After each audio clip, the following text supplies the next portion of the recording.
Lección número 10. La manera del regreso de nuestro Señor. Al considerar la manera del regreso de Cristo a la tierra en su segundo advenimiento, es esencial recordar que ya no es un ser humano y que sacrificó su humanidad para proporcionar la redención de la muerte de Adán y su descendencia, la raza humana. Vamos a abrir la Biblia en Hebreos, capítulo 2. Hebreos, capítulo 2, verso 9. Hebreos 2:9 dice: pero vemos a aquel que fue hecho un poco menor que los ángeles, a Jesús, coronado de gloria y de honra, a causa del padecimiento de la muerte, para que por la gracia de Dios gustase la muerte por todos. Y vamos a abrir la Biblia también en Corintios, segunda a los Corintios, capítulo 5, verso 16. Dice: de manera que nosotros de aquí en adelante a nadie conocemos según la carne, y aun si a Cristo conocimos según la carne, ya no lo conocemos así. Las Escrituras hablan de la experiencia de Jesús en los días de su carne, que está en el pasado. Véase Hebreos 5:7. Las Escrituras también nos informan que Jesús fue muerto en la carne, pero en la resurrección fue vivificado en el Espíritu o como un ser espiritual. Vamos a abrir la Biblia en Hebreos, capítulo 13. Hebreos capítulo 1, verso 3.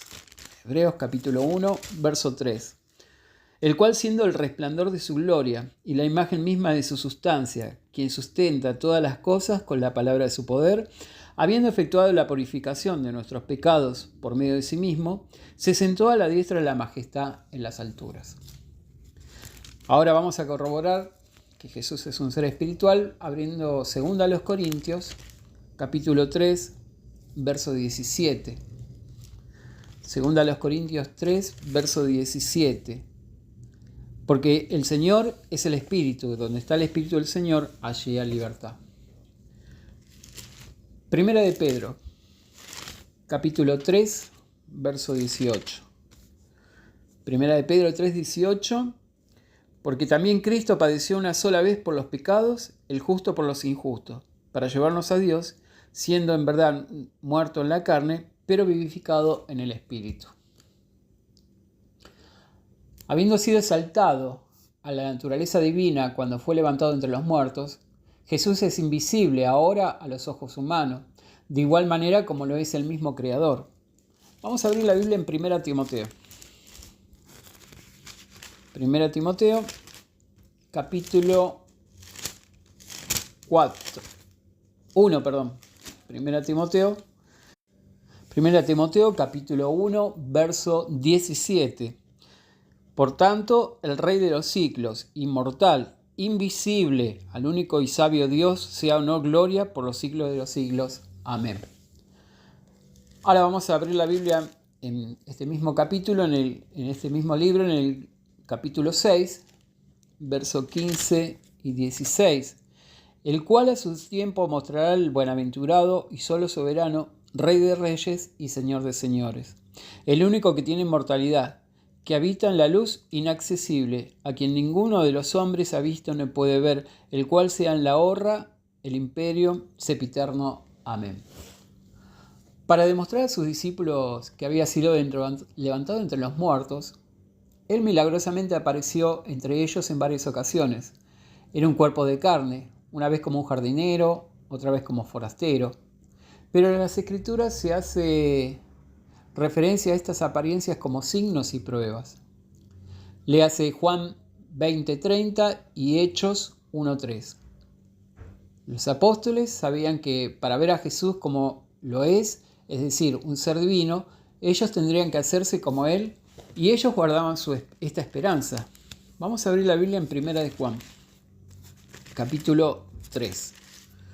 1 de Juan, capítulo 3, verso 1 al 3. Dice: mirad el amor con que nos ha dado el Padre, para que seamos llamados hijos de Dios. Por esto el mundo no nos conoce, porque no lo conoció a Él. Amados, ahora somos hijos de Dios, y aún no se ha manifestado lo que hemos de ser, pero sabemos que cuando Él se manifieste, seremos semejantes a Él, porque le veremos tal cual es. y todo aquel que tiene esta esperanza en Él se purifica a sí mismo, así como Él es puro. Jesús enseñó a sus discípulos que el mundo de la humanidad no lo vería después de su muerte y resurrección. Vamos a abrir la Biblia en Juan, capítulo 14. Juan, capítulo 14, verso 19. Todavía un poco más y el mundo no me verá más, pero vosotros me veréis porque yo vivo y vosotros también viviréis. Jesús explicó a sus discípulos si lo verían, y así es, porque en la resurrección ellos deben hacerse como Él. Puesto que los ojos humanos no son capaces de ver a Jesús resucitado y exaltado, Él es capaz de volver en secreto, aunque el mundo siga en sus asuntos comunes de la vida.